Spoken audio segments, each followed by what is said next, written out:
Let's start making a simple chicken curry.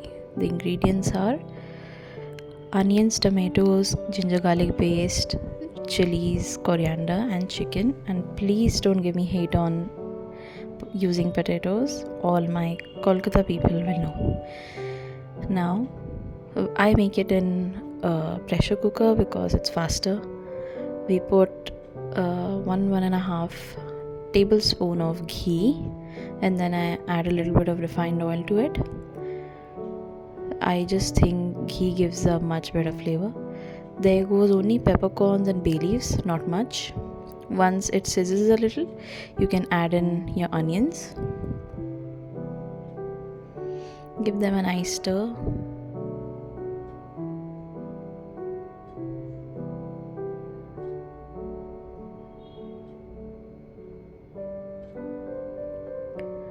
Once they start looking a little bit brown, then we will add our chilies. I've slit them from the middle. Once they cook a little, then I add 1.5 tablespoon of ginger garlic paste. I use the raw one like we make it at home. You can use the packet ones as well, but I feel this gives a much more stronger flavor. Once they turn to a little bit of golden brown, you add in your tomatoes. Let the tomatoes cook. In the meantime, I'm just cutting my potatoes in 4 pieces. That's it.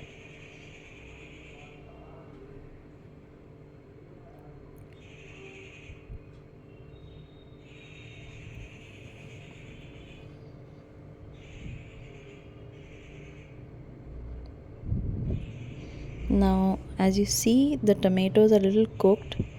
Like when they start getting a little squishy, then I add in our chicken. This chicken was basically only for 2 people, so you can change around the quantity of your ingredients as per the quantity of the chicken. But since we had only around maybe half a kg of chicken, we have used 3 to 4 onions and similarly same quantity of tomatoes as well.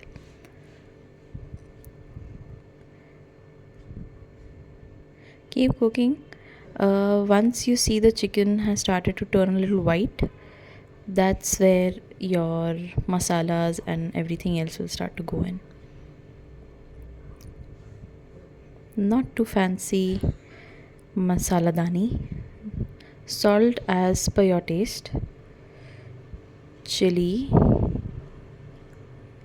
I take haldi or turmeric a little less. Then goes dhania powder or coriander powder. I like that more, so I use it more. That's gone around 2 teaspoons full. A little bit of garam masala, and that's it. Basic masalas have gone in.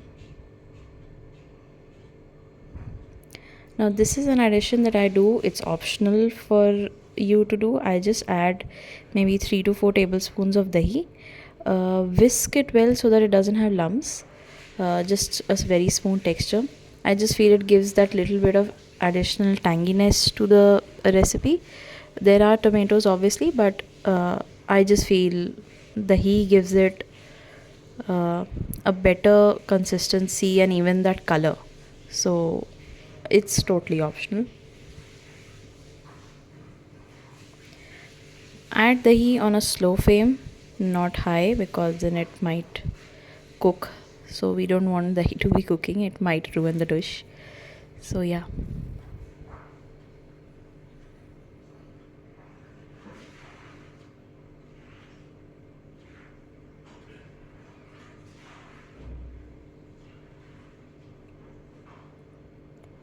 Now this was coriander stems more.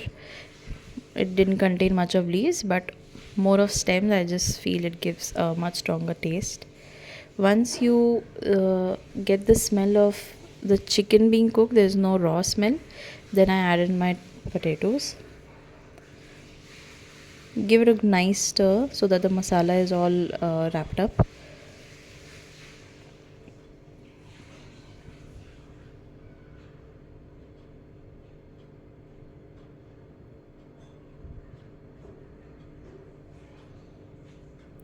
Kasuri methi is something that I always add. Just take a little bit of quantity and grind it well with your hands, and that's it. Kasuri methi makes the dish basically changes the dish. That's my opinion, but not in too much of quantity, because then it can actually dominate the whole dish and then you'll only be tasting kasuri methi. So add in water covering the chicken, not too much. I want my gravy to be a little thicker, not the thin gravy.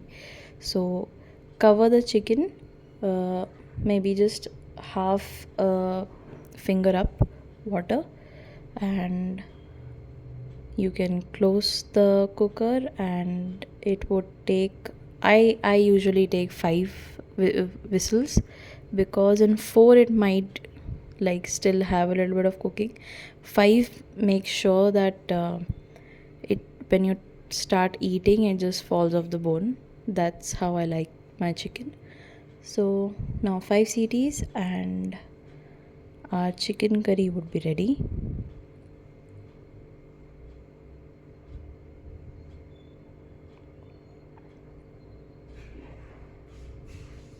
Let's have a look.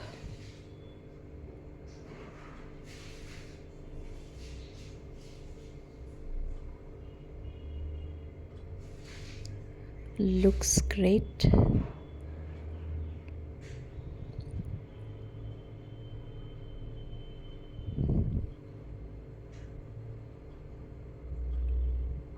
Now just for garnish I add the coriander leaves, and voila, your chicken is ready.